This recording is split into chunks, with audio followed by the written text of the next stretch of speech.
ప్రస్తుతానికి సజ్జల గారు చేసిన కామెంట్స్ హాట్ టాపిక్ అవుతున్నాయి అమరావతి రాజధాని నిర్మాణానికి సంబంధించి.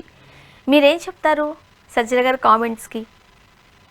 సజ్జల గారు ఒక యాంబిగిటీ అనేటువంటిది లేకుండా, అంటే రేపు భవిష్యత్తులో వైసీపీ గనక అధికారంలోకి వచ్చినట్లయితే మళ్ళీ ఇన్ని లక్షల కోట్ల రూపాయలు అమరావతి మీద వెచ్చిస్తున్నదంతా కూడా నీటపాలైపోయేటువంటి ప్రమాదం ఉంది. అందుకని చెప్పని కనీసం రాజధాని కాపాడుకోవడం కోసమైనా సరే మళ్ళీ తిరిగి మమ్మల్ని అధికారంలోకి తీసుకురావాలనేటువంటి ఒక ప్రచారం చేసే ప్రమాదం అయితే ఉంది. ఎందుకంటే గతంలో కూడా ఇక్కడ జాగ్రత్తగా గమనించినట్లయితే జగన్మోహన్ రెడ్డి గారు పరిపాలన వికేంద్రీకరణ, నిజానికి అది ఆయన బ్రెయిన్ చైల్డ్ కూడా కాదు. జాగ్రత్తగా గమనించినట్టయితే ఆంధ్రప్రదేశ్కి రాజధాని ఎక్కడ పెట్టాలి అనేటువంటి దానికి శివరామకృష్ణన్ కమిషన్ వేసినప్పుడు శివరామకృష్ణన్ కమిషను ఇచ్చినటువంటి సూచనల్లో అసలు అమరావతి లేదనేది మనందరికీ తెలిసిందే.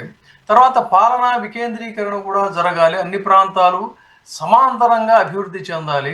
వాస్తవానికి అసలు తెలంగాణ ఉద్యమానికి బేస్ కూడా మొత్తం అంత ఎఫర్ట్స్ అన్నీ కూడా తీసుకెళ్ళి ఒక హైదరాబాద్ ప్రాంతంలో పెట్టడం వల్లే వచ్చింది అనేటువంటి భావన ఆంధ్ర వాళ్ళల్లో ఉంది అనే దాన్ని కూడా ఆ టైంలో ఒక పెద్ద చర్చకు వచ్చింది. సో ఆ ప్రాతిపదికగానే పాలనా వికేంద్రీకరణ అనేది జరిగినట్లయితే అన్ని ప్రాంతాలు ఇదవుతాయన్నారు. కానీ అమరావతి రాజధానిగా వద్దని ఎక్కడా కూడా ఒక్క స్టేట్మెంట్ చూపించండి. జగన్మోహన్ రెడ్డి గారు అమరావతి రాజధానిగా వద్దు అని చెప్పి అన్నాడు. ఆయన అన్నదేంటి, అమరావతిలో శాసన రాజధాని ఉంటుంది, ఇట్లాగా అటు న్యాయపరమైనటువంటి అంశాలకు సంబంధించి జ్యుడిషియల్ క్యాపిటల్గా కర్నూలు ఉంటుంది, వైజాగ్ ఏమో ఎగ్జిక్యూటివ్ క్యాపిటల్ అని తన ఆలోచనల్ని ఫార్వర్డ్ చేశాడు. అది కూడా ఎగ్జిక్యూట్ చేయలే. నిజానికి ఇక్కడ జాగ్రత్తగా గమనిస్తే ఇవన్నీ కూడా ఏంటంటే భూతత్వంలో నుంచి చూపించి జగన్మోహన్ రెడ్డి ఏదో చేసేస్తున్నాడు, ఈ రాష్ట్రాన్ని ఏదో ప్రమాదకరమైన స్థితికి తీసుకెళ్తున్నాడని చెప్పని ఒక భయభ్రాంతులను చేసేటువంటి రీతిలో ప్రచారం జరిగింది. కానీ వాస్తవానికి ఇప్పుడు ప్రజలు ఇప్పుడు గమనిస్తున్నారు, రియలైజ్ అవుతున్నారు. ఇక అది వన్ అండ్ ఓన్లీ అంబిగ్యూటీ ఏంటంటే కోట్లాది రూపాయలు తీసుకెళ్ళి అమరావతి మీద ఖర్చు చేస్తున్నటువంటి నేపథ్యంలో ఇదంతా కూడా ఒకసారి ఆగిపోయే ప్రమాదం ఉందా అనేది. దీనికి ఒకటే నేను చెప్పే క్లారిటీ ఏంటంటే, తాత్కాలిక సచివాలయం అనేటువంటి పేరుతో ఒక మొత్తం ఎక్కడికక్కడ రేకులు పైన సీలింగ్ విరిగిపోయి గోడల క్రాక్ ఇచ్చేసేసి టాయిలెట్స్ అన్నీ కూడా లీక్ అయ్యేటట్టుగా అతి చండాలంగా కట్టినటువంటి తాత్కాలిక సచివాలయం ఏదైతే ఉందో అందులోనే కదా మరి పరిపాలన చేసింది. జగన్మోహన్ రెడ్డి గారు అధికారంలోకి వచ్చాక అక్కడే పరిపాలన సాగింది తప్ప.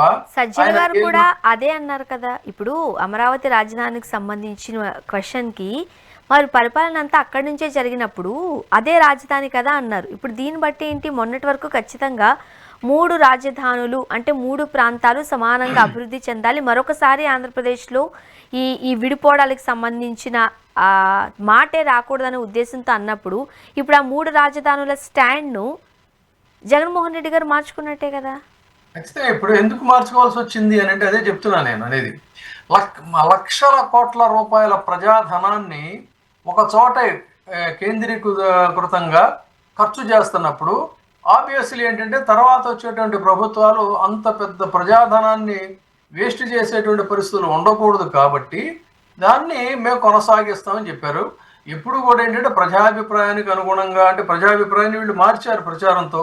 Sir but whatever it is, అక్కడ ఒక కన్స్ట్రక్షన్ జరుగుతూ ఉంది, హ్యూజ్ కన్స్ట్రక్షన్ జరుగుతుంది, దాన్ని వేస్ట్ చేసే ఉద్దేశం లేదు. కాబట్టి వాళ్ళకి ఆ భరోసా ఇస్తా చాలా కేటగారికల్గా యాంబిగస్గా లేకుండా ఆ అంబిగ్యూటీని పారదోలుతూ కేటగారికల్గా చెప్పినటువంటి మాట ఏంటంటే సజ్జల రామకృష్ణారెడ్డి గారు కూడా రేపు భవిష్యత్తులో మేము అధికారంలోకి వచ్చినా కూడా అమరావతినే రాజధానిగా కొనసాగిస్తున్నారు. దేని ఎస్టిమేటర్ అక్కడ ఇంకా అందులో ఒక ఇదే అనేది క్లారిటీ వచ్చింది.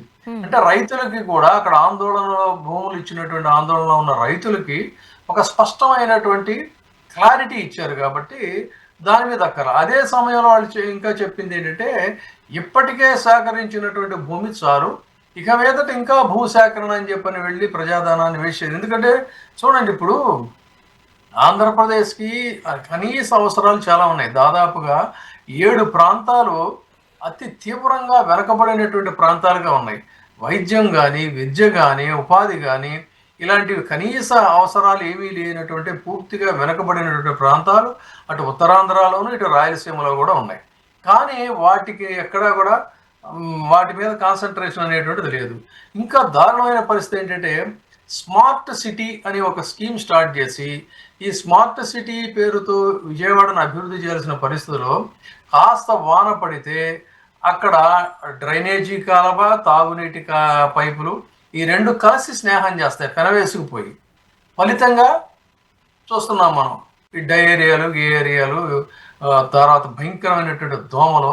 ఇంత నికృష్టంగా ఉంటుందంటే అక్కడ పరిస్థితి అంత నికృష్టంగా ఉంటుంది. అలాంటి పరిస్థితుల్లో నిన్న ఏదో కార్యక్రమంలో మున్సిపల్ శాఖ మంత్రులు నారాయణ గారు అక్కడికి వెళ్ళి ఆయన ఇచ్చిన భరోసా ఏంటంటే రానున్న 3 సంవత్సరాల్లో మీకు పూర్తి సురక్షిత తాగునీరు అందిస్తా ఉన్నారు. ఎంతకంటే దారుణం ఏమైనా ఉంటుందండి? 3 ఏళ్ళు ఒకవైపు డయేరియాలతోనే పట్టపట్టలు కడతా చస్తా ఉంటే తాగునీరు సరిగ్గా లేక దాన్ని యుద్ధ ప్రాతిపదికన దానికోసం ప్రత్యేకమైనటువంటి శాంక్షన్స్ ఏదైనా తీసుకొని సురక్షిత తాగునీరు అందించి వాళ్ళ ఆరోగ్యాన్ని ప్రాణాలని రక్షించాల్సింది పోయి 3 ఏళ్ల తర్వాత అని చెప్పంటాడు. అంటే 3 ఏళ్లకి ఈలోపు జరగాల్సిన నష్టంతో జరిగిపోతుంది అన్నమాట. ఎంత ఇర్రెస్పాన్సిబుల్ స్టేట్మెంట్ చూడండి. చాలా బాధాకరం. నాకు చదివితే ఎంత బాధ అనిపించిందంటే 3 ఏళ్లకి కూడా మీరు సురక్షితమైనటువంటి నీరు అందించలేనటువంటి స్థితిలో ఉన్న, ఆర్థిక స్థితిలో ఉన్న రాష్ట్రాన్ని రాజధాని నిర్మాణాల పేరుతో ఇంత పెద్ద మొత్తంలో ఖర్చు చేయడంలో ఏమైనా ఔచిత్యం ఉందా? అర్థం ఉందా? కనీసం ఆలోచించండి. దేనికోసం? ఇప్పుడు ప్రజలకు ముందు కావాల్సింది ఏంటంటే ఇన్స్టాంట్గా కావాల్సింది వాళ్ళ కనీస అవసరాలు. అంటే ఆరోగ్యం, సురక్షితమైనటువంటి నీరు, ఆ డయేరియాలు రాకుండా వాటిని చేయటం, రోడ్ల గురించి ప్రగల్భాలు పలికారు. పరమ నికృష్టంగా ఉన్నటువంటి పరిస్థితి, నీళ్లు, ఇలాంటి వాటి మీద తక్షణ చర్యల కోసం కొంత వెచ్చించి అటు డెవలప్మెంట్ అనేటువంటి దాన్ని నిదానం, it is a continuous process. అది ఆ మాట ఆయనే చెప్పాడు. క్యాపిటల్ నిర్మాణం అనేది కంటిన్యూస్ ప్రాసెస్.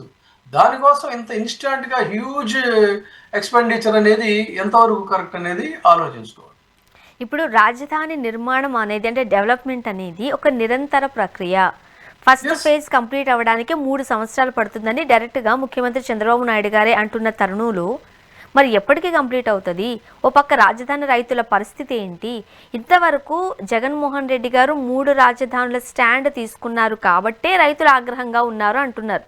ఇప్పుడు సజ్జల గారు చెప్పకనే చెప్పారు రాజధాని అమరావతి ఉండబోతోంది అని. ఇప్పుడు అంటే రైతులు కూడా వాళ్ళ ఉద్దేశం మార్చుకునే అవకాశం ఉందా? దేనికి సంకేతం అంటే?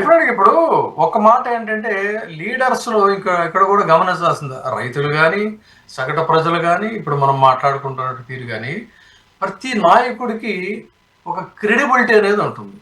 ఆ క్రెడిబిలిటీ ఏంటి అంటే ఈయన ఫలానా మాట ఈయన చెప్తే ఈయన చేస్తాడు, ఈయన మాట మార్చడు అనేటువంటిది ఒకటి ఉంటుంది.